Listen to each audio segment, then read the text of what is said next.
नमस्कार, मैं हूं आयुष कुमार और आप देख रहे हैं 11 स्पेशल। झारखंड के हजारों प्राइवेट स्कूलों की मान्यता पर तलवार लटक रही है। ऐसे में प्राइवेट स्कूल एसोसिएशन ने शिक्षा मंत्री से मुलाकात की और आरटी एक्ट में संशोधन को निरस्त करने की मांग की है। देखिए रिपोर्ट। हो जाएंगे हजारों प्राइवेट स्कूल, 47,000 निजी स्कूलों पर लटकी तलवार। आरटी एक्ट में संशोधन को रद्द करने की मांग। झारखंड के 47,000 प्राइवेट स्कूलों की मान्यता पर तलवार लटक रही है। साल 2019 में राइट टू एजुकेशन एक्ट में संशोधन कर नई नियमावली बनाई गई थी, जिसमें निजी स्कूलों के लिए कई शर्तें लगाई गई। सबसे बड़ी शर्त शहरी क्षेत्र में स्कूल के कैंपस को लेकर है। कक्षा 5 तक चलने वाले स्कूल के पास होनी चाहिए 40 डिसमिल जमीन। कक्षा 8 तक चलने वाले स्कूलों के पास होनी चाहिए 75 डिसमिल जमीन। लेकिन झारखंड के हजारों निजी स्कूल इस अहर्ता को पूरा नहीं करते, लिहाजा उनकी मान्यता पर तलवार लटक रही है। ऐसे में प्राइवेट स्कूल एसोसिएशन ने शिक्षा मंत्री से मुलाकात कर आरटी एक्ट में हुए संशोधन को निरस्त करने और कोचिंग इंस्टीट्यूट के लिए भी नियमावली बनाने की मांग उठाई है। 2019 में भारतीय जनता पार्टी की रघुवर दास सरकार ने आरटीई कानून में संशोधन किया। उस संशोधन को हम निरस्त करने की मांग करते हैं। एक मांडर में एक स्कूल सरकारी विद्यालय 2 कमरों में चल रहा है तो वो सही है, और अगर निजी विद्यालय 2 कमरों में चल रहे हैं तो वो गलत कैसे हो सकता है। तो जो जमीन की बाध्यता कानून है उसे निरस्त करने की मांग कर रहे हैं। प्राइवेट स्कूल एसोसिएशन की दलील है कि छोटे और मध्यम स्तर के प्राइवेट स्कूलों में गरीब बच्चे भी पढ़ते हैं। ऐसे में उनके बंद होने पर आर्थिक रूप से कमजोर बच्चों का निजी स्कूल में पढ़ने का सपना टूट जाएगा। आसवा की मांग पर शिक्षा मंत्री ने उचित कदम उठाने का भरोसा दिलाया। कई बार हम इस पर चर्चा भी किए हैं। शहरी इलाका में जो है निश्चित रूप से जमीन की कमी है और उस पर हम लोग, हमारी सरकार विचार कर रही है। उस पर हम लोग जमीन का जो अहर्ता है इसको हम लोग कम करके और उसमें उस पर केयर हम लोग पूरा करेंगे। शिक्षा मंत्री ने जमीन की अहर्ता को लेकर नियमावली को लचीला बनाने का भरोसा दिया है। 40 और 75 डिसमिल जमीन की अहर्ता को कम करने की बात कही है। न्यूज़ 11 भारत के लिए रांची से शहनवाज अख्तर की रिपोर्ट। साल 2019 में राइट टू एजुकेशन एक्ट में संशोधन कर नई नियमावली बनाई गई थी, अब जिसे लेकर प्राइवेट स्कूल एसोसिएशन विरोध कर रहा है। इस संशोधन को निरस्त करने की मांग है। कुछ नियमावली थी जिसके तहत प्राइवेट स्कूलों में खास तौर पर अगर कक्षा 1 से लेकर 5 तक की बात कर ले तो 40 डिसमिल जमीन होनी चाहिए। कक्षा 8 तक के स्कूलों में 75 डिसमिल जमीन होनी चाहिए। लेकिन इन तमाम नियमावली को लेकर अब आक्रोश प्राइवेट स्कूल एसोसिएशन में देखने को मिल रहा है। प्राइवेट स्कूल एसोसिएशन के लोग कह रहे हैं कि अगर इस तरह की नियमावली रहेगी तो कुल 47,000 स्कूलों की मान्यता पर तलवार लटक रही है। सवाल यह है कि क्या जो छोटे स्तर पर, मध्यम स्तर पर स्कूल चलाए जा रहे हैं उनके पास इतनी जमीन है, और इतनी जमीन नहीं होने की वजह से जब वो स्कूल बंद होंगे, जब उनकी मान्यता रद्द होगी, ऐसे में कई ऐसे बच्चे हैं जो उन स्कूलों में पढ़ते हैं, उनके भविष्य का क्या होगा। इन्हीं तमाम विषयों पर चर्चा करेंगे। हमारे साथ हमारा गेस्ट पैनल जुड़ गया। अपने अतिथियों से आपका परिचय करा दें। हमारे साथ कांग्रेस से आलोक दुबे जी जुड़ गए। आलोक जी, बहुत स्वागत है न्यूज़ 11 भारत में। पासवा के अध्यक्ष भी हैं आलोक जी। हमारे साथ शिक्षाविद मिथिलेश कुमार जुड़ गए। मिथिलेश जी, बहुत स्वागत है न्यूज़ 11 भारत में। क्षितिज मिश्रा हमारे साथ राष्ट्रीय जनता दल से जुड़ गए। क्षितिज जी, बहुत स्वागत है न्यूज़ 11 भारत में। और हमारे साथ कमाल खान जी भारतीय जनता पार्टी से जुड़ गए। कमाल जी, बहुत स्वागत है न्यूज़ 11 भारत में। सबसे पहले आलोक दुबे का रुख करते हैं। आलोक जी, जो साल 2019 में राइट टू एजुकेशन एक्ट में संशोधन कर नई नियमावली बनाई गई थी, उस नियमावली को निरस्त करने की आप मांग कर रहे, उस संशोधन को निरस्त करने की मांग कर रहे। उस नियमावली के तहत प्राइवेट स्कूलों को किन किन परेशानियों का सामना करना पड़ रहा है? देखिए, केंद्र की सरकार ने 2009 में राइट टू एजुकेशन, शिक्षा का मौलिक अधिकार कानून पास किया, और वो कानून पूरे हिंदुस्तान के विद्यालय संचालन के लिए एक नियम बनाए गए। उस नियम के मातहत पूरे देश के विद्यालय संचालित होते हैं, चाहे वो सरकारी स्कूल हो चाहे वो प्राइवेट स्कूल। जी, सब जगह यही नियम है। आज भी देश में उसी व्यवस्था के अनुसार विद्यालय संचालित होते हैं। 2019 में अप्रैल महीने में तत्कालीन भारतीय जनता पार्टी की सरकार ने उस कानून में संशोधन किया। संशोधन क्या किया?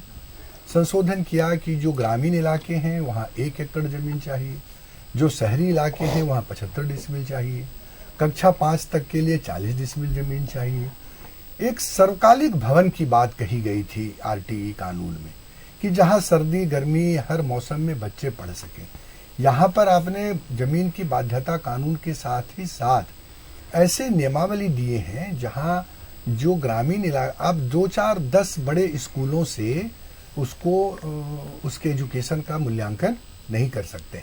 जो छोटे छोटे विद्यालय हैं जो गांव में चलते हैं, जहां आपके सरकारी विद्यालय से ज़्यादा निजी विद्यालय हैं, तो भारत की सरकार के जो मानव संसाधन सचिव हैं संजय कुमार जी, जो कभी यहाँ झारखंड में रघुवर दास जी के भी प्रधान सचिव हुआ करते थे, उन्होंने एक पत्र भेजा कि जो इस नियमावली के मातहत काम करेंगे उनको एफिलिएशन होगा, नहीं तो एफिलिएशन रद्द हो जाएगी। तो आप कहेंगे आपको एफिलिएशन लेने में क्या गुनाह है, क्यों एफिलिएशन नहीं लीजिएगा?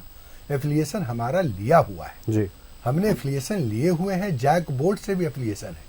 जिस सर्टिफिकेट को हम इशू करते हैं उस सर्टिफिकेट पर जैक के चेयरमैन का भी सिग्नेचर होता है और हमारे प्रिंसिपल का भी सिग्नेचर होता है। तो हमें मान्यता प्राप्त है, हमें यूडैश कोड मिला हुआ है। यूडैश कोड क्या है कि हम अपने स्कूल के बच्चों का, अपने शिक्षकों का, अपने कर्मचारियों का हर चीज सरकार के पास में उपलब्ध कराते हैं, डाटा सरकार के पास में। ठीक है। तो हमारा मान्यता भी प्राप्त है। अब अड़चन ये हो रही है कि जो अगर कोई अधिसूचना जारी भी होती है, मान लीजिए थोड़ी देर के लिए मान लेते हैं कि 2019 में कोई कानून बन गया, तो वो कानून 2019 के बाद जो विद्यालय खुलेंगे उनके लिए वो लागू होगा। जो 1953 में जो स्कूल चल रहा है उस पर 2019 के अधिसूचना का तो कोई असर होना नहीं चाहिए।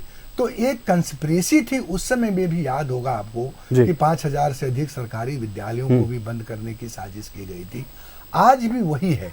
जो छोटे ग्रामीण इलाके हैं वहां पढ़ाने वाले कौन शिक्षक हैं? वही के बच्चे बच्चियां हैं जो 8000 10,000 रुपए सैलरी पर बच्चों को पढ़ाते हैं। जी बिल्कुल। वही बगल में सरकारी स्कूल के जो टीचर हैं उनकी तनख्वाह कितनी है? 60,000 70,000 80,000 90 रुपए हजार है। लेकिन इसके बावजूद भी बच्चे कहाँ पढ़ने जाते हैं?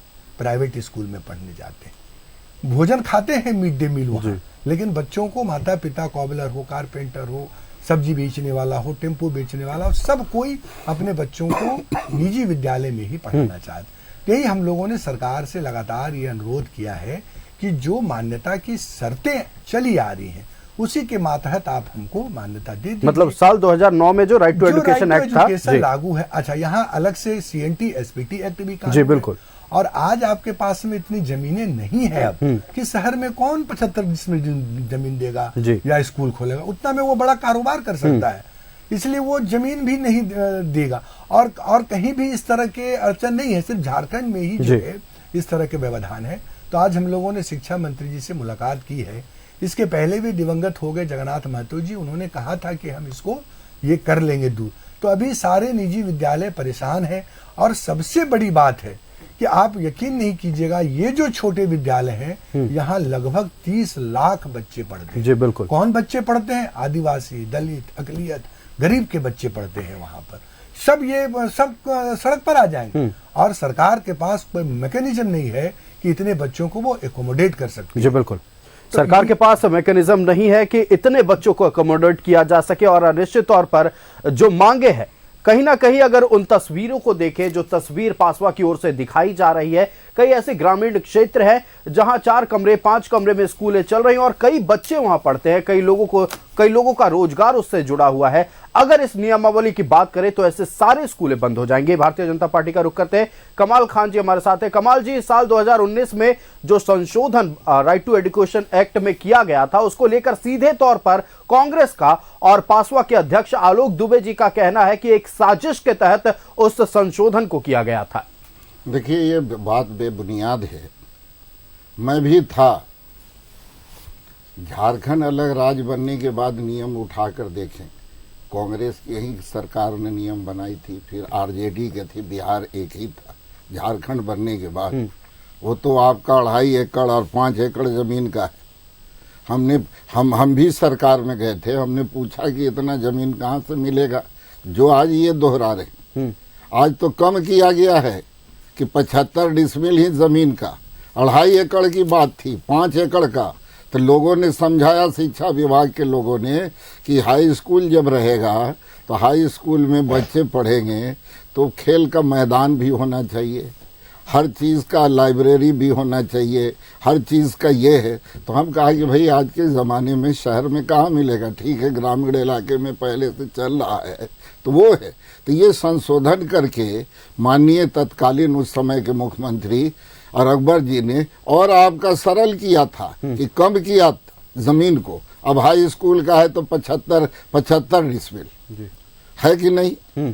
तो सवाल रहा कि देखिए, हम लोग चाहते नहीं हैं कहीं भी ये आपका अगर बात होती है तो खेलने का मैदान भी होना चाहिए, बच्चा है ये है। अब आपका छोटे स्कूल में भी जाइए 1 से लेकर 5 तक तो देखेंगे सरकारी इंग्लिश मीडियम का जो है आपका बच्चा पढ़ रहा है तो खेलने कूदने का झूला वगैरह सब कुछ आपका रखा जाता है ये में कि ये है। तो उसका भी ट्रेनिंग दी जाती है कि सरल हो, हर चीज़ के मानसिक रूप से बच्चे आपका शिक्षा तो ग्रहण करें लेकिन खेल कूद के में भी अव्वल आए। इन सारे दृष्टि को मापदंड रखते हुए ये आपका सरकार ने लाई थी। अब रहा सवाल कि जब देश में नहीं है, सरल करने की बात कह रहे हैं तो आपकी सरकार है, सरल कर लीजिए, उसमें कहाँ कोई किंतु परंतु है। लेकिन हम चाहते हैं कि बच्चों का पढ़ाई भी अच्छा उम्दा हो, खेल कूद का भी हो, उसमें भी दक्ष हो, यहाँ से बन जाए, हर सुविधा का आपका ख्याल रखें और रख कर तब आपका दोनों तरफ से आपका तालमेल बैठेगा, तब जाकर ये होगा। ये तो मंथन करने के बाद आपका ये सब नियमावली बनी है। अब आपका इसको मापदंड नहीं है, आप अच्छा चाहते हैं तो और आपका सरल कीजिए, बढ़िया है जी, बढ़िया कीजिए। हम चाहते हैं आज मान लिया कि कह रहे हैं कि प्राइवेट स्कूल में, पहले इस पर भी चर्चा आपके चैनल में कई बार हो चुकी है कि हम लोग तो सरकारी स्कूल में, आलोक दुबे जी भी बैठे हैं तो भी सरकारी स्कूल में पढ़े होंगे। आज मान लिया कि निजी स्कूल का ज्यादा बोलबाला चल रहा है कि कोई भी, अब जो इसमें बैठे हैं तो वो आपका सरकारी स्कूल में नहीं। अब मिड डे और ये क्यों आपका सरकार लाई कि मिड डे होगा, चॉकलेट होगा, बढ़िया होगा तो सरकारी स्कूल में भी बच्चे पढ़ेंगे, आकर्षित होंगे। और टक्कर में आपका सरकार ने प्राइवेट स्कूल के भी टक्कर में, निजी स्कूल के भी टक्कर में सरकारी स्कूलों को भी सरकार ने इसलिए लाई कि ड्रेस भी दे रही है, साइकिल भी दे रही है। क्यों दे रही है, ड्रेस दे रही है कि ये सरकारी स्कूल के बच्चे पढ़ने वाले ये ना करें। हम लोग तो मदरसों में भी ड्रेस देने का काम किया, साइकिल देने का काम किया कि वहाँ भी आकर्षित हो, बच्चे पढ़ें, मिड डे भोजन करें। तो ये सब बच्चों के ध्यान में रखकर कि सरकारी स्कूल में भी बच्चे पढ़ें, कि सरकारी स्कूल खाली न रहे। तो सबको ध्यान में रखते हुए ये सब आपका सरकार ने कदम उठाई और पहल भी उठाई तो रिजल्ट है। आज बच्चे सरकारी स्कूल में भी जा रहे हैं। ऐसी बात नहीं है कि पहले के मुकाबले में आज सरकारी स्कूल में भी बच्चे जा रहे हैं और जाकर वहां भी शिक्षा ग्रहण करने का काम कर रहे हैं। चलिए, बिल्कुल। अब प्राइवेट स्कूल के तर्ज पर सरकारी स्कूलों में भी व्यवस्था की जा रही है, लेकिन अब पासवा की मांग है कि 2019 में जो संशोधन राइट टू एजुकेशन एक्ट में किया गया था उसको निरस्त किया जाए, ताकि जो छोटे स्तर पर स्कूल चलाए जा रहे हैं, कई स्कूल ऐसे हैं जो 2 कमरे 3 कमरे में चल रहे हैं, लेकिन एक कह सकते हैं एरिया में बड़े पैमाने पर कुछ बच्चों को शिक्षित करने का काम किया जा रहा है, कुछ लोगों को रोजगार भी मिल रहा है। अगर इस नियमावली के तहत मान्यता दी जाएगी स्कूलों को और जो इस नियमावली पर खरा नहीं उतरते हैं उनकी मान्यता रद्द होगी तो कईयों के रोजगार जाएंगे, कुछ बच्चे अशिक्षित रह जाएंगे। हालांकि भारतीय जनता पार्टी का कहना है कि यह नियमावली इसलिए लाई गई थी ताकि बच्चों का समग्र विकास हो सके और आने वाले दिनों में जब बच्चे कंपीट करें ना सिर्फ शिक्षा के क्षेत्र में बल्कि खेलकूद के क्षेत्र में तो झारखंड के बच्चे हमेशा अव्वल हों, इस बात का ख्याल रखा गया। फिलहाल वक्त हो चला है एक छोटे से ब्रेक का। ब्रेक के बाद जब आएंगे तो आगे चर्चा करेंगे कि आखिरकार भारतीय जनता पार्टी की ओर से जो बातें कही गई हैं समग्र विकास को लेकर, जो नियमावली लाई गई थी उससे परेशानी क्यों हो रही है और किन किन बिंदुओं पर बातचीत जरूरी है, खासतौर पर प्राइवेट स्कूल एसोसिएशन की और सरकार की। प्राइवेट स्कूल एसोसिएशन की एक मांग है। यह मांग इसलिए महत्वपूर्ण है चूंकि 47,000 स्कूलों के भविष्य की बात है, 30 लाख बच्चों के भविष्य की बात है और भविष्य की बात है उन लोगों की जिन्हें प्राइवेट स्कूलों से रोजगार मिल रही है।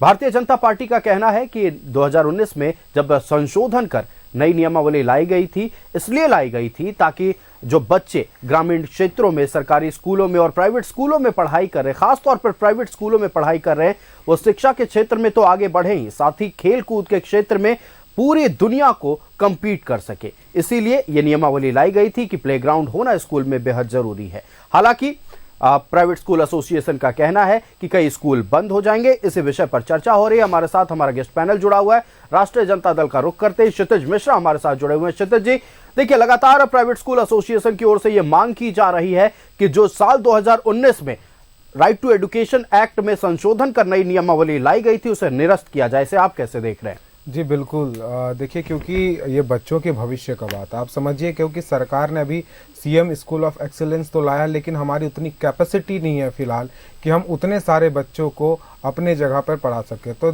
हमारे बच्चों का अच्छी शिक्षा सबसे महत्वपूर्ण चीज़ है।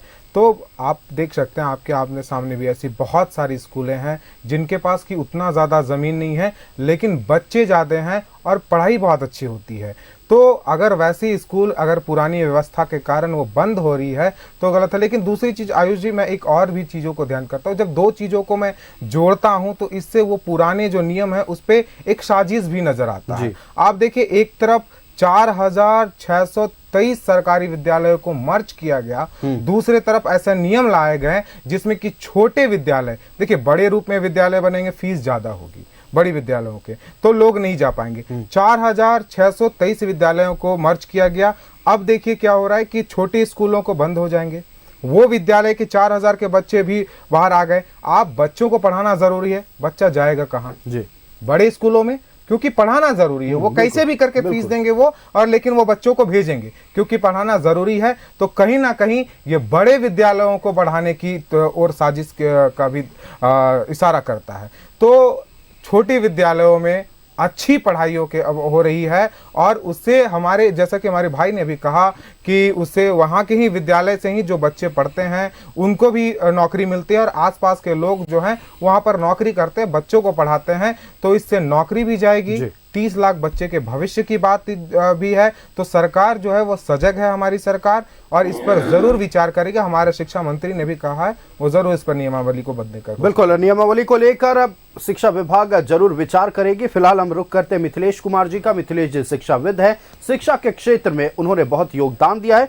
मिथिलेश जी, कई तरह के सवाल खड़े हो रहे हैं, खासतौर पर 2019 में जब संशोधन हुआ, नई नियमावली लाई गई, खास तौर पर जमीन को लेकर कई बातें हुई। कई ऐसे स्कूल हैं जिनका जिक्र आलोक दुबे जी ने भी किया, जहां 3-4 कमरों में स्कूल चल रहा है, बड़े पैमाने पर बच्चों की पढ़ाई हो रही है, कुछ लोगों को रोजगार भी मिल रहा है। लेकिन इस नई नियमावली के कारण 47,000 स्कूलों की मान्यता पर तलवार लटक रही है। आप कैसे देखते हैं इसे? देखिए, मेरा जो मानना है इस संदर्भ में कि शिक्षा जो है वो राज्य की जवाबदेही है और राज्य की सामाजिक जवाबदेही भी है। सामाजिक जवाबदेही के नाम पर जो हम लोग समाज में रहने वाले लोग हैं उनकी भी जवाबदेही है। रही बात राइट टू एजुकेशन के तहत ये करने की, तो राइट टू एजुकेशन के तहत आप देखिए कि 25% नामांकन आपको उन वर्गों से लेने हैं बच्चों को जहां के बच्चे नहीं आ पाते हैं। यदि 25% की जवाबदेही आप निजी विद्यालयों पर दे रहे हैं तब फिर ये राज्य की भी जवाबदेही होती है, कारण कि आरटीई में ही उल्लेख है सेंटर से जो पास हुआ है कि भाई आप उसके लिए उनको अनुदान भी देंगे। तो अनुदान मान लीजिए कि आप नहीं दे रहे हैं, पहले आप जमीन की उपलब्धता तो करा दीजिए कि भाई हम आपको ये जमीन दे रहे हैं, बदले में जो 25% बच्चों को आपको लेना है उनसे संबंधित जो खर्चे होंगे उन खर्चों को आप इस खर्चे से मेकअप कीजिए। पहली बात कि जहां इस समस्या का समाधान हो सकता है। दूसरे कि अभी जो 6 से 14 साल का एक बार है वहां कि 6 साल से लेकर के 14 साल तक के शिक्षा की जवाबदेही जो होगी वो राज्य की होगी। अब एनईपी 2020 को आप देख लीजिए, 2009 में आरटीई लागू होता है, एनईपी 2020 2020 में लागू होता है। यहां गुणवत्ता युक्त शिक्षा से लेकर के प्री प्राइमरी एजुकेशन तक की बात की गई है। तो जब प्री प्राइमरी एजुकेशन पर आप आएंगे, यानी कि जो आपके आंगनबाड़ी केंद्र वगैरह हैं, बिल्कुल उनको उनमें जो आप शिक्षा दे रहे हैं, जो शुरुआती दौर पर जो बच्चों को शुरुआती दौर में जो बच्चों के देखभाल की जो आवश्यकता होती है वह भी एक तरह से राज्य की जवाबदेही है।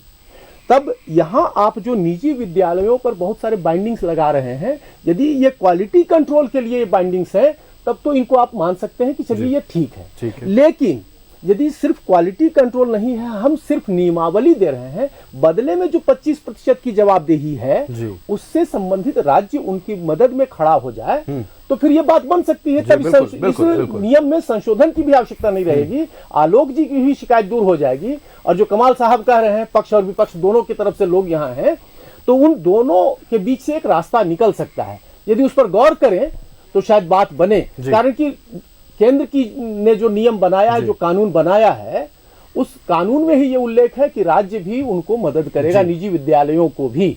तो वो मदद किस रूप में करता है, और जहां तक कि क्वालिटी एजुकेशन यदि आप चाहते हैं तो सिर्फ किताबी ज्ञान या कुछ शब्दों के माने मतलब हम जान लें, यही शिक्षा नहीं है। बिल्कुल। शिक्षा का मतलब सर्वांगीण विकास कहा गया है हमारे यहाँ, कि हमको एक अच्छा मनुष्य बनाए। हमको अच्छा मनुष्य मतलब कि अच्छा गाने वाला भी बनाए, अच्छा खेलने वाला भी बनाए, अच्छा पढ़ने वाला भी बनाए, अच्छा बोलने वाला भी बनाए। तो वो अच्छा पढ़ने, बोलने, खेलने, गाने से लेकर के अच्छा पेंटर भी बना दे। बिल्कुल। तो ये अवसर आप कहाँ दे पा रहे हैं और कैसे देंगे? क्या सिर्फ 5 कमरों का और 5 डिसमिल में मान लीजिए कि 5 मंजिला मकान बना ले, हमारे पास टेक्नोलॉजी हो गई है, तब क्या वो शिक्षा के उद्देश्यों की पूर्ति कर सकते हैं? मुझे ये लगता है कि राज्य की भी जवाबदेही है और जो लोग निजी विद्यालय चला रहे हैं उन दोनों की जवाबदेही है, और बीच से एक रास्ता निकलना पड़ेगा, कारण कि इसका जो कुछ भी फलाफल निकलेगा उसका भोक्ता अंततः हमारा समाज का वो वर्ग होगा जो संसाधन की दृष्टि से कमजोर है। तो कमजोर वर्ग को ध्यान में रख करके यदि निजी विद्यालय के संगठन के जो साथी हैं और सरकार जो है दोनों मिलजुल कर निकालेंगे, तो हम कारखाना लगाने के लिए तो भाई दे देते हैं जमीन हजारों एकड़ में, लगाने के लिए नहीं, तो स्कूल बनाने के लिए हम क्यों नहीं दे सकते हैं? और क्यों नहीं देंगे? सरकार ये भी तो काम थोड़ा सा करे कि लोग विद्यालयों के भी ले, उनको सस्ती दर पर आप जमीन भी उपलब्ध कराइए, और नहीं तो आप सब्सिडी में दीजिए कि भाई आपको इतने साल में इसको मेकअप करना पड़ेगा, उनको जो आप 25% की जवाबदेही दे रहे हैं उसको पूरा कर दीजिए। तो गुणवत्ता की भी रक्षा हो जाएगी, और जो निजी विद्यालयों के सामने जो तात्कालिक तौर पर या कहें कि 2019 के बाद से लगभग पिछले 6 सालों में जो संकट खड़ा हुआ है, उस संकट का समाधान भी निकल सकता है। आर्थिक संकट खास तौर पर जिसकी बात हो रही है, रुक कर लेते हैं आलोक दुबे जी का। आलोक जी, देखिए कमाल जी ने भी वही बात कही, और कहीं ना कहीं अगर बातों को देखा जाए मिथिलेश कुमार जी का भी वही कहना है कि शिक्षा मतलब सिर्फ किताबों से ज्ञान अध्ययन करना नहीं होता है। शिक्षा मतलब आपका सर्वांगीण विकास हो। एक बच्चा अगर पेंटर बनता है, एक बच्चा स्पोर्ट्समैन बनता है, तो वो भी उसके लिए शिक्षा है। क्या इसके मद्देनजर स्कूलों में प्लेग्राउंड का होना बहुत जरूरी नहीं है? देखिए, जिस प्लेग्राउंड की बात या इंफ्रास्ट्रक्चर की बात कमाल जी कर रहे हैं, वो नियम आज भी है। वो नियम आज भी है। जो 10th और 12th का सीबीएसई और आईसीएसई बोर्ड से जो एफिलिएशन मिलता है, उसमें आज भी वो नियमावली। जी बिल्कुल, उसके मातहत ही उसको एफिलिएशन। आ रहे कमाल जी आपके पास? नहीं, खाली सवाल एक आलोक जी से पूछ रहे हैं। हमारी सरकार 2000 के बाद आई है आलोक जी, लेकिन निरंतर आपकी सरकार रही है पूरे देश भर में। पहले से नियम क्या है? नियम तो 5 एकड़ जमीन का हाई स्कूल का था कि फुटबॉल का मैदान होना चाहिए, ये उसको कम किया गया है कि नहीं? कमाल जी बोल दिया, जवाब ले लेते हैं आलोक जी से। आलोक जी जवाब बोल दिया। जो 2009 आरटी कानून आया है, उसका थोड़ा सा मूल्यांकन कर लीजिए, थोड़ा सा अध्ययन कर लीजिए कमाल भैया। आप बड़े भाई हैं, आप विद्वान आदमी हैं, उसको थोड़ा सा अध्ययन कर लीजिए। आपके बगल में पड़ोसी राज्य है बिहार, आपकी सरकार है, वहां से मंगवा लीजिए डाटा कि वो जो विद्यालय चल रहे हैं वो किस नियम के अनुसार चल रहे हैं। यहाँ जो आपने 2019 में आरटी एजुकेशन में संशोधन किया है, उस संशोधन की मंशा ये नहीं है कि फुटबॉल ग्राउंड होना चाहिए या लोगों के मस्तिष्क का सर्वांगीण विकास होना चाहिए। आज का बच्चा तो 21वीं शताब्दी का बच्चा है। अगर आप जाते होंगे स्कूलों में तो जो 21वीं शताब्दी के बच्चे हैं, जिसके अंदर में टैलेंट पैदा होकर के आ रही है, उसको मार खाली दिखाने की जरूरत है। बिल्कुल। और मिथिलेश जी ने सही कहा कि जो न्यू एजुकेशन पॉलिसी 2020 में आई वो आज वो बहुत ही बढ़िया है, लेकिन आज तक लोगों को न टीचर को उसको समझ में आ रहा है और न ही किसी को समझ में आ रही। आपने एक और बात कहा, अरे 25% नहीं मिथिलेश जी, 50% फीस नहीं मिलते हैं गांव में, और बच्चे को पढ़ा रहे हैं हम, और फीस कितना है? 100, 200, 250 रुपया उस फीस से पढ़ा रहे हैं। मुझे याद है कोरोना काल में कोई आदमी नहीं निकला था बाहर। जयद्रेज जी के साथ हम लोगों ने मिलकर कहा कि अगर शिक्षा जगत पर कुठाराघात हुई तो 1947 के दौर में हम चले जाएंगे। इसलिए ये मसाइल नहीं है कि आप जो है राजनीतिक चश्मे से इसको देखिए। अरे रोजगार ओरिएंटेड इस देश का सबसे बड़ा इंस्टीट्यूशन अगर कोई है तो वो प्राइवेट स्कूल। जी बिल्कुल। उससे बड़ा कोई रोजगार देने का संसार आप जानते हैं, लाखों लोग बेरोजगार हो जाएंगे। लेकिन मैं ये नहीं कह रहा हूं कि हम एफिलिएशन नहीं ले रहे हैं। जी बिल्कुल। हम ये नहीं कह रहे कि लाइब्रेरी नहीं चाहिए, हम ये नहीं कह रहे लेबोरेटरी नहीं चाहिए, हम ये नहीं कह रहे प्लेग्राउंड नहीं चाहिए। हम उस विषय पर हम ये चर्चा कर रहे हैं कि हम जो 2019 के पहले एफिलिएशन लिए हैं, यकीनन उस समय जमीन ज्यादा मांगा जाता था, फिर भी हमको एप्लीकेशन मिला है जमीन देकर के ही। जी। हम बच्चों को पढ़ा रहे थे। ये 5वें क्लास और 8वें क्लास की बात हो रही है। आप जिस 10th और 12th की बात कर रहे हैं तो उस समय जमीनें अलग मसाइल था। आज के दिन में जिस सिस्टम, इसीलिए ना केंद्र की सरकार समय समय पर जो है वो शिक्षा को लेकर के अपनी नियम नीतियां बनाती है। राजीव जी ने भी न्यू एजुकेशन पॉलिसी लाया था। आज प्रधानमंत्री जी ने भी 2020 में न्यू एजुकेशन पॉलिसी लाया। बच्चों के और हमारी आबादी को और सब चीजों को देखते हुए सरकार उस पर फैसला करती है। बीपीएल के बच्चों को पैसा दिया जाता है। वो पैसा आज तक जो है वो जिस समय तत्कालीन जो हमारे मुख्यमंत्री जी थे बीजेपी के, उन्होंने आज तक पैसा नहीं दिया तो वो रुका रह गया। बच्चों को स्कॉलरशिप, ये मैटर ये नहीं, मैटर ये है कि आप शराब के नियम के लिए आपको कोई कहीं भी खोल दीजिए। अरे तालीम दे रहा है, इस दुनिया में तालीम देने से बड़ा कोई दूसरा पुण्य का काम हो सकता है क्या? उसमें अगर कुछ कम बेसी, और आप देखिए, आप रांची शहर के 10 बड़े स्कूलों से मूल्यांकन मत करिए कमाल जी, आप उससे मत देखिए। जो गरीब, जो गांव में स्कूल बस रहे हैं, हजारों लाखों बच्चे सड़क पर आ जाएंगे। मजाल नहीं है किसी हुकूमत की कि उन बच्चों को वो समावेश कर सकता हो। बिल्कुल। देखिए इतने इंफ्रास्ट्रक्चर राज्य सरकार के पास भी नहीं है मिल करके कि अगर 47,000 स्कूलों की मान्यता रद्द होती है तो उन बच्चों को राज्य सरकार सरकारी स्कूलों में व्यवस्थित कर सके। इतनी इंफ्रास्ट्रक्चर नहीं है। लेकिन जिन बातों का जिक्र किया जा रहा है, जिन बिंदुओं का जिक्र किया जा रहा है, वो भी बेहद जरूरी है। नई एजुकेशन पॉलिसी को लेकर भी बातचीत हो रही है। इन तमाम विषयों पर चर्चा जारी रहेगी। आज चर्चा हो रही है 47,000 प्राइवेट स्कूलों के भविष्य को लेकर, चर्चा हो रही है 30 लाख बच्चों के भविष्य को लेकर, और चर्चा हो रही है उन तमाम युवकों को, युवतियों को लेकर जो इन स्कूलों में अपनी सेवा दे रहे हैं। हमारे साथ हमारा गेस्ट पैनल जुड़ा हुआ है। हम भारतीय जनता पार्टी का रुख करते हैं कमाल खान जी। कमाल जी, आलोक दुबे जी की बात पर अगर गौर करें तो कहीं से भी गलत नहीं है। जब गांव में, अति सुदूरवर्ती इलाकों में, जहां कई इलाकों में सरकारी स्कूल भी नहीं है, वहां प्राइवेट स्कूल है, 2 कमरे 4 कमरे में स्कूल है, और उस क्षेत्र के बच्चों को शिक्षित किया जा रहा है, तो गलत कहां से है? देखिए ऐसा है, हमको तो नहीं लगता है कि कोई ऐसा इलाका है जहाँ सरकारी स्कूल नहीं होगा। कई ऐसे इलाके हैं कमाल जी, हमने भी कई बार सुन लीजिए है। अब आबादियां बढ़ती गई, लोग बढ़ते गए, शिक्षा पर क्रांति भी आई है। शिक्षा पर जोर देने से शिक्षित भी हो रहे हैं, आकर्षित भी हो रहे हैं। गार्जियन भी कह रहे हैं कि नहीं, अब बच्चों को शिक्षा देना ज़रूरी है, इसलिए उस पैमाने पर स्कूलें भी खुल रहे हैं। तो हम यहाँ पक्ष में कहाँ हैं? हम तो चाह रहे हैं कि बच्चे अच्छा तालीम ले, अच्छा शिक्षा ग्रहण करे। यानी कि हम लोग तो मदरसों में भी क्रांति लाने के कहा है कि खाली दीनी तालीम नहीं, दुनियावी तालीम। हम तो वहाँ भी कंप्यूटर का, वहाँ भी मैथ का, वहाँ भी हम तो ये भी समझाए कि भाई मदरसों में पढ़ने से, सिर्फ दीनी तालीम लेने से ठीक है मौलाना हम बन जाएंगे, आलिम बन जाएंगे, फाजिल बन जाएंगे, लेकिन इंजीनियर और डॉक्टर भी, यानी कि दुनियावी तालीम के साथ साथ, दीनी तालीम के साथ साथ दुनियावी तालीम भी लेना है। मैथ भी पढ़ना है, अंग्रेजी है। हम तो उस पक्ष में हैं, हमारी पार्टी हो या हमारी सरकार हो, जहाँ जहाँ भी है हम पक्ष में हैं। और ये सब लाने के लिए मिड डे भोजन, ड्रेस, साइकिल वगैरह हम लोगों ने तो प्रोत्साहन देने के लिए कैसे बच्चे स्कूल के प्रति आकर्षित हो। सुन लीजिए, ऐसा है कि हम लोगों ने अलग राज्य बनने के बाद थे ही नहीं जी। अभी तो 2014 से आए हैं आप लोग, अभी आया है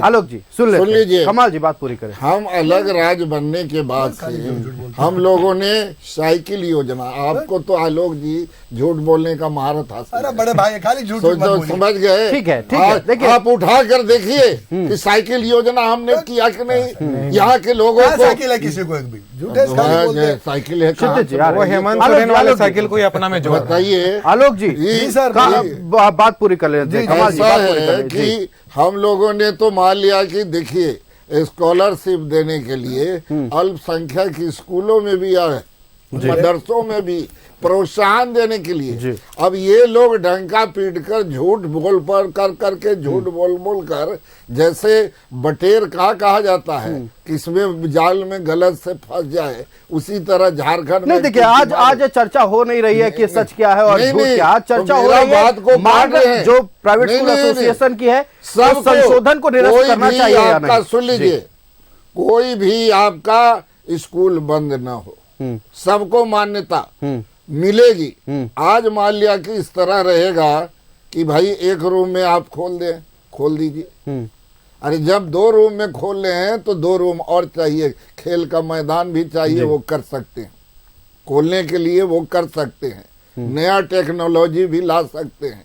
और है भी निजी स्कूल में सब आपका ये, अब तो देख रहे हैं आंगनबाड़ी का आपने जिक्र किया, आंगनबाड़ी का जिक्र किया, तो आप देख रहे हैं आंगनबाड़ी में भी बच्चे और बच्चियों को, बच्चा को टेबल, कुर्सी, झूला वगैरह सब कुछ वहाँ रखा हुआ है कि वहाँ भी बच्चे खेले, आकर्षित हो वहाँ पर।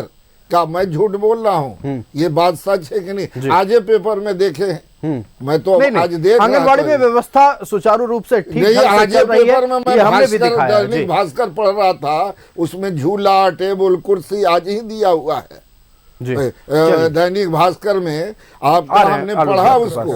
तो ये सब आपका हम चाहते हैं कि ज्यादा से ज्यादा साक्षर हो देश के बच्चे। चलिए, बिल्कुल भारतीय जनता पार्टी ये चाहती है कि देश के बच्चे ज्यादा से ज्यादा साक्षरता दर बढ़े हमारे देश की। सुन लीजिए, हम वो पक्ष में हैं कि धार्मिक के साथ साथ गीता भी पढ़े। अच्छा, एक बात का जवाब दे दिए कमाल जी, जो मांग है प्राइवेट स्कूल एसोसिएशन की, 2019 में जो संशोधन किया गया था राइट टू एजुकेशन एक्ट में, उसे निरस्त होना चाहिए नहीं? सुन लीजिए, 19 में आपका किया गया, कई स्कूल को बंद कर दिया गया, नहीं किया गया तो निरस्त होना चाहिए, आप कह रहे हैं। नहीं, तो हमारी सरकार से नहीं किया। सुन लीजिए, आप तो चाहते ही थे कि बंद हो जाए। आप चाहते थे कि नहीं, कोई बंद होने का नहीं, उसका समावेश हो। अब आपकी सरकार में तो 5000 स्कूलों का बंद कर ही दिया। आलोक जी, आ रहे आपके पास, आएंगे आपके पास। कमाल जी, जल्दी से, वक्त की पाबंदी है, बात पूरी करें। सुन लीजिए आलोक जी, आपको मालूम है, छोड़ेगा तो मानेंगे नहीं। सुन लीजिए, मौलाना आजाद कॉलेज है ना, है ना, सीधा सवाल का सीधा। और 5 एकड़ जमीन मौलाना आजाद कॉलेज का लिया है लोग कि नहीं? जी देखिए, वक्त की पाबंदी है, बात पूरी कर ले कमाल जी। जो जहां आपका बनाया जाएगा उनको समझाया जाएगा। हमारे साथ हैं। सुन लीजिए, वो आपका समझाया जाएगा कि बच्चे स्कूल के लोगों को कि भाई पढ़ाई जरूरी है। अरे 2019 का आरटीई कानून खत्म होना चाहिए कि नहीं? खेल कूद भी जरूरी है। स्पष्ट तौर पर जवाब भारतीय जनता पार्टी की ओर से नहीं आया। हालांकि कहना भारतीय जनता पार्टी का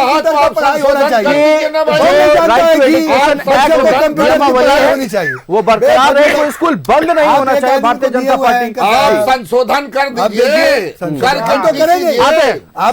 जी के पास आते हैं, राष्ट्रीय जनता दल से कमाल जी आएंगे आपके पास। कमाल जी, कमाल जी, कमाल जी आएंगे आपके पास, आएंगे, फिर से आएंगे आपके पास। कमाल जी, कमाल जी आएंगे आपके पास, फिर से आएंगे कमाल जी। आलोक जी, राष्ट्रीय जनता दल के पास चलते हैं। राष्ट्रीय जनता दल के पास आप सत्ता में, मिथिलेश जी ने एक बात उठाई, बेहद महत्वपूर्ण विषय, जमीन अलॉट जो होती है, खास तौर पर जो जमीन खरीदी जाती है उसमें सब्सिडी मिलनी चाहिए। मिथिलेश जी ने कहा प्राइवेट स्कूलों को 25% जो बच्चों की पढ़ाने की बात है उसके लिए सहायता राज्य सरकार को देनी चाहिए। आप सत्ता में हैं, क्या आप मानते हैं कि मिथिलेश जी ने जो तमाम बातें कही हैं ठीक तौर पर उसका लागू होना जरूरी है? देखिए, मिथिलेश जी ने जो अपना राय जो हमारे सरकार को दिया, सरकार जरूर सुन रही होगा, इस पर जरूर विचार करेगी। दूसरी तरफ एक तरफ अभी क्या है कि अभी जो विद्यालय बंद हो रही है, दो चीज मैं कहूंगा, आपके कमाल खान जी 2014 के बाद बंद नहीं हो रही है अभी मैं बता रहा हूँ, जिन पर ये तलवार लटक रही है उनके लिए मैं कर रहा हूँ। तो 6 साल से क्या कर रही है? कमाल जी आ रहे हैं आपके पास, आएंगे फिर से बिल्कुल आएंगे बीच में आप लोग बोलिएगा, कमाल जी, बीच में आप बोलिएगा। कमाल जी बात बोल रहे थे, कमाल जी टिप्पणी नहीं चाहिए जी, नहीं तो ये बीच में हमने नहीं बोला जी। आएंगे आपके पास, बात पूरी करें क्षितिज जी। दो चीजें हैं, देखिए पहली चीज इन्होंने कहा जिस प्रकार से मिड डे मील चला करके और अन्य चीजों को चला करके यूपीए सरकार, हमारी जब सरकार थी, यूपीए सरकार में जो योजनाएं लाई गई, क्या 2014 के बाद कोई भी ऐसी एक योजना लाई गई जिससे कि जो गरीब बच्चे हैं वो सरकारी स्कूल में आने के लिए वो इच्छुक हों? ऐसा कोई योजना नहीं लाई गई। राज्य सरकार साइकिलें दे रही है, हेमंत सरकार ने भी पिछली बार साइकिलें दी है, तो कमाल खान जी वो चित्र को देख करके अपने में जोड़ ले रहे थे। कोई बात नहीं। देखिए आयुष जी, उन विद्यालयों में ही मैं पढ़ा हूँ। गांधीनगर में एक विद्यालय है, ज्ञानोदय स्कूल जिसका नाम है, जिसमें मैं पढ़ा हूँ। हमारी फीस पता है आयुष जी कितनी थी? 75 रुपीज। और वो विद्यालय जो था, उस विद्यालय का रिकॉर्ड में बता रहा हूँ 90% रिजल्ट है उसका, 90% रिजल्ट। उस विद्यालय में 1000 बच्चे पढ़ते हैं। विद्यालय में कमरे की मैं मानता हूँ, लेकिन नियमावली के तहत क्या अर्हता पूरी करती है वो स्कूल? सॉरी, जो नियमावली लाई गई वो अर्हता पूरी नहीं कर पा रही है तो क्या? और उस विद्यालय में इस विद्यालय में 20 से अधिक शिक्षक हैं। वो विद्यालय अगर बंद हो जाता है मान लीजिए, तो पहले तो वो 20 शिक्षकों की नौकरी चली जाएगी। साथ ही साथ क्या होगा कि हमारे जो बच्चे, जो 1000 बच्चे थे, उनका क्या होगा, वो चीज को बता दीजिए। तो सरकार जो हम जो हैं, हम इसके पक्षधर हैं और हमें लगता है कि सरकार को इसके विषय में अवश्य सोचना चाहिए। शिक्षा मंत्री जी ने जो आश्वासन दिया है वो सही है। हमारे पूर्व के शिक्षा मंत्री जो थे उन्होंने भी आश्वासन दिया था, और हमारी सरकार और हम क्योंकि मैं उस विद्यालय से पढ़ा हूं, मुझे वो दर्द पता है और मुझे वो विद्यालय की अहमियत पता है, इसलिए मैं उसे विद्यार्थी से बेहतर कौन जान सकता है। और निश्चित तौर पर जो स्कूल अभी ग्रामीण क्षेत्र में है, सुदूरवर्ती क्षेत्र में निजी स्कूलों की बात हो रही है, शिक्षा उनके द्वारा भी दी जा रही है। ऐसा नहीं है कि शिक्षित नहीं किया जा रहा। और कई ऐसे छोटे स्कूल हैं जहां से बड़े बड़े अधिकारी निकलकर सामने आ रहे हैं, बड़े बड़े स्पोर्ट्समैन सामने आ रहे हैं, बड़े बड़े संगीतकार सामने आ रहे हैं। और सिर्फ नियमावली पर अगर बात ना हो, शिक्षा पर बात हो, तो निश्चित तौर पर ये निजी स्कूल जिस तरह से काम सुदूरवर्ती क्षेत्रों में कर रहे हैं, बिल्कुल सराहनीय है। चर्चा जारी रहेगी। तो आज बातचीत हो रही है प्राइवेट स्कूलों को लेकर, उनके भविष्य को लेकर और छात्रों के भविष्य को लेकर। राइट टू एजुकेशन साल 2019 में राइट टू एजुकेशन एक्ट में संशोधन की गई थी, नियमावली को बदला गया था, उसको लेकर निरस्त करने की मांग हो रही है प्राइवेट स्कूल एसोसिएशन की ओर से। रुख कर लेते हैं शिक्षाविद मिथिलेश कुमार जी का। मिथिलेश जी, आपने तमाम बातों को सुना, सत्ता पक्ष के बिंदुओं को सुना, विपक्ष के बिंदुओं को सुना, आपकी क्या राय है? दर्शकों से साझा करें। सत्ता और विपक्ष का मामला शिक्षा का मामला नहीं जी, बिल्कुल नहीं। शिक्षा का मामला हर किसी से जुड़ा हुआ है, हर एक शख्स। शिक्षा और स्वास्थ्य दो ऐसी चीजें हैं, दो ऐसी सुविधाएं हैं जो हम में से हर किसी को चाहिए। और रही बात दुनिया के और दूसरे देशों में जाने की आवश्यकता नहीं है। आप इसी देश में दो उदाहरण है, एक केरल का उदाहरण है और दूसरा उदाहरण दिल्ली का है। दोनों जगहों की शिक्षा और वहाँ की स्वास्थ्य व्यवस्था को देख लीजिए। तो जब राज्य अपने दायित्वों का निर्वहन ठीक ढंग से करने लगता है, तो वैसे ही निजी विद्यालयों के स्कोप घट जाते हैं। लेकिन यहाँ जिन निजी विद्यालयों की समस्या को लेकर के आलोक जी या क्षितिज जी बता रहे हैं, वो एक अलग तरह का मामला है।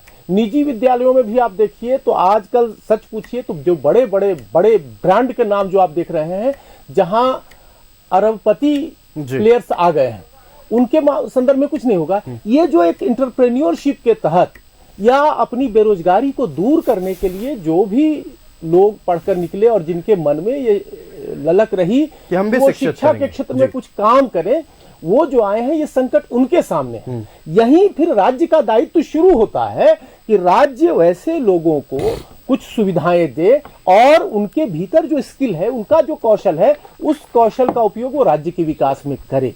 ऐसी दशा में इसको कांग्रेस और भाजपा या आरजेडी और जेएमएम बनाम भाजपा बनाने से काम हमारा नहीं चलना है। चलना यह है कि राज्य का दायित्व है ये, और राज्य के साथ जो समाज में अपनी भूमिका निभा रहे हैं उनको भी कहीं न कहीं से प्रोत्साहित करने की आवश्यकता है। और उस आवश्यकता के मद्देनजर ही यदि हम शिक्षा को देखना शुरू करेंगे, तभी शिक्षा के उद्देश्यों की हम पूर्ति भी कर सकते हैं, और तभी आरटीई से लेकर के एनईपी 2020 तक जो कुछ शिक्षा के उद्देश्यों का निर्धारण किया गया, या हम लोग आज से नहीं, एकदम प्राचीन काल से वेदों में भी जाएं, वहां भी शिक्षा का जो उद्देश्य रहा है वो एक अच्छे मनुष्य के निर्माण का उद्देश्य रहा है। तो अच्छे मनुष्य के निर्माण का जो उद्देश्य है, उसको पूरा करने के लिए राज्य के साथ साथ जो निजी भागीदारी अपनी निभाना चाहते हैं, जो निजी प्रेरणा से इसमें आए हैं, उनको सुविधा देना कहीं न कहीं राज्य के लिए भी जरूरी है। यदि वो नहीं करते हैं तो हम ये सब कुछ जान रहे हैं कि राज्य अपने स्तर पर वो दायित्वों का निर्वहन नहीं कर पा रहा है।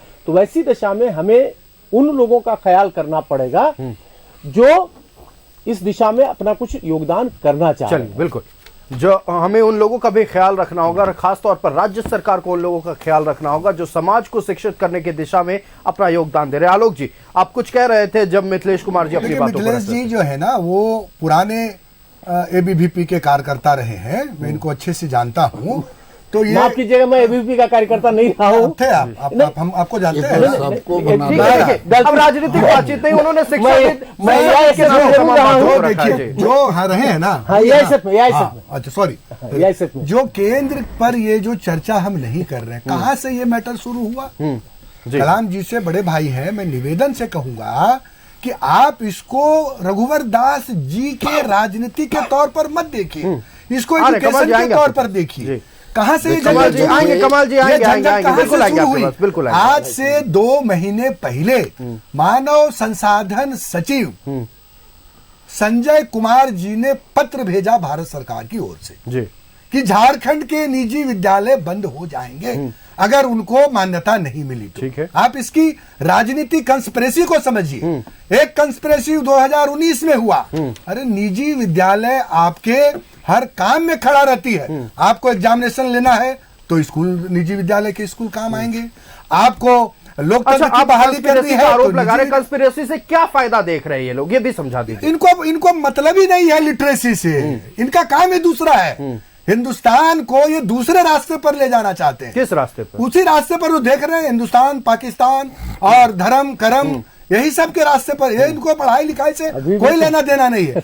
अगर पढ़ाई लिखाई से देना रहता तो जो आदमी 2020 में न्यू एजुकेशन पॉलिसी लाया, 2024 हो रहे हैं, यहाँ पैनल लिस्ट बैठे हैं 2020 लोगों खाली बोलने न्यू एजुकेशन पॉलिसी कमाल जी बता देंगे तो मैं मान अरे खाली एक तरफा आपका बहुत 2 पॉइंट अगर ही बता देंगे न्यू एजुकेशन, छोड़ दीजिए ना। यहाँ थोपे जाते हैं, अपनी बात को पूरी करें, सुन लीजिए। अरे कमाल जी आपके पास आएंगे, थोपे जाते हैं। इनको एक्सपोज करना है कि आप शिक्षा जगत को तहस नहस करना चाहते हैं, इस देश को वक्त की पाबंदी आरोप जी, कंस्पिरेसी आरोप कांग्रेस की ओर से लगाया गया है, और आरोप लगाया गया भारतीय जनता पार्टी और केंद्र सरकार पर कि ये लिटरेसी से कोई मतलब नहीं रखते हैं, इन्हें मतलब सिर्फ धर्म की राजनीति से है, भारत पाकिस्तान से है। चर्चा हो रही है प्राइवेट स्कूल एसोसिएशन की मांग को लेकर। हमारा गेस्ट पैनल हमारे साथ जुड़ा हुआ, आखिरी कुछ मिनट बचे हुए, भारतीय जनता पार्टी का रुख करते हैं। कमाल खान जी, एक final comment.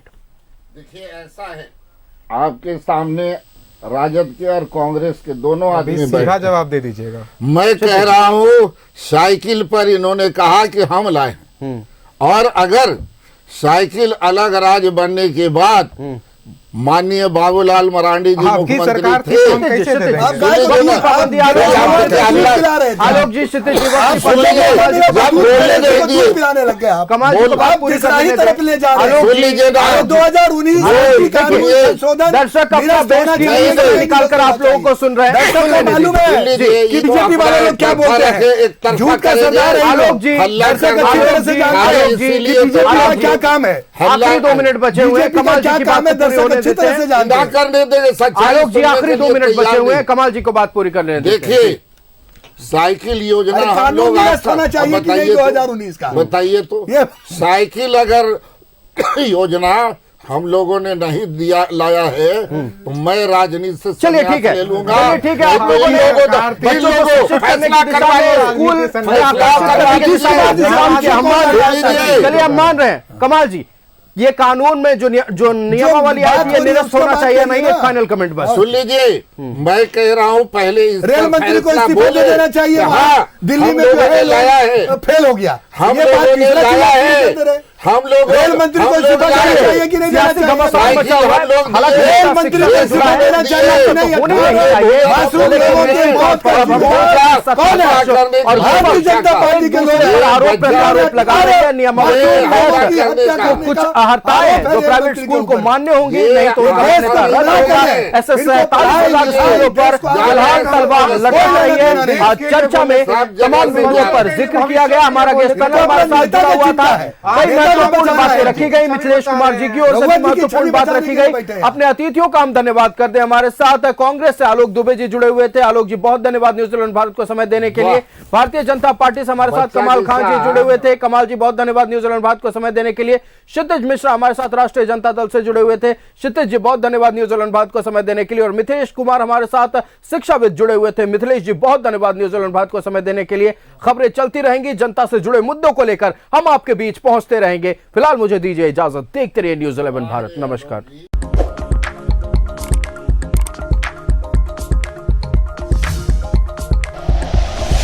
Like and share videos, subscribe करें हमारा चैनल और प्रेस करें बेल आइकॉन। न्यूज़ 11 भारत, सच है तो दिखेगा।